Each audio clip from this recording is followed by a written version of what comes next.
Okay. So this is part two. So lesson two. We are going to start on the Renaissance. Okay. So you'll need your SS book one. Okay. Pages 50 to 51. Because just as we started, we're going to look at. Well, I just might as well show you on the PowerPoint. So if you open up the PowerPoint and you can copy down this unit topic and objective. Okay. So we've got the Renaissance to describe how and why the Renaissance happened. So you've got a worksheet here. Again, it's got all of the bits that you're going to have to need to know by the end of this topic, okay? And this is a really good revision tool for you to use. But just before we start, we're going to give you a little bit of context of what was the Renaissance. So this was a period between the 1300 and 1600 in which there were great developments in Europe. And these areas of development were in art, music, and painting, and it's this idea of having a huge leap forward, okay? And these, if I give you a timeline, you're very familiar with timelines here, so we've got these ideas of what came before that, okay? So beginning of time, we've got the Roman Empire, and the Dark Ages, the medieval period, and then the Renaissance is where it developed.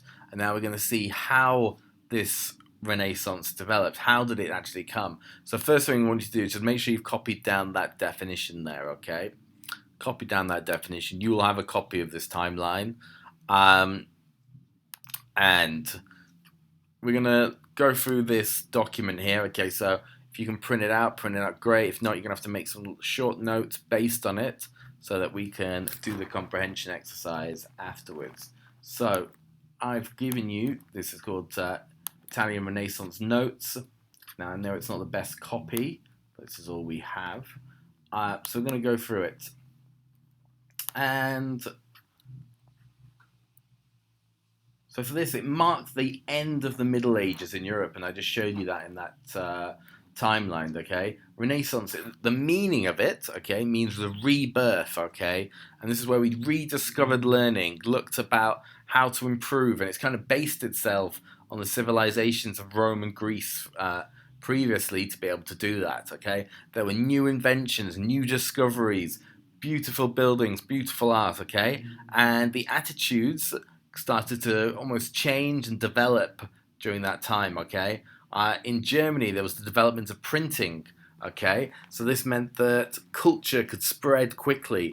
And we talked about briefly before, we talked about globalization, of that way that culture could spread so quickly now with the internet, etc. So fashions, music, etc. is able to spread around much quicker. Here, just by that development of printing, you're able to then increase that ability from what they previously had, where it would have taken a long time for things to disseminate around the world, okay? It was made possible in Italy because of the country's wealth, okay? So while most people in Europe did work on the land, in Italy it was a prosperous, it had international trading center, bankers, merchants, lawyers, so you could build fine houses, buy books, and employ artists and musicians and pay for that sort of activities. Okay, so during this period, they actually thought that life, they kind of had this view on life that actually it was very valuable, something to treasure, okay? And they were full of admiration for talents of universal men, okay, such as Leonardo da Vinci, you might have heard, so painters of things like Mona Lisa and that Last Supper. However, his skills actually went beyond just painting, okay? And he looked at about engineering, anatomy, and botany, as well as architecture, physics, and meteorology, okay? And this helped this development of science and learning, okay?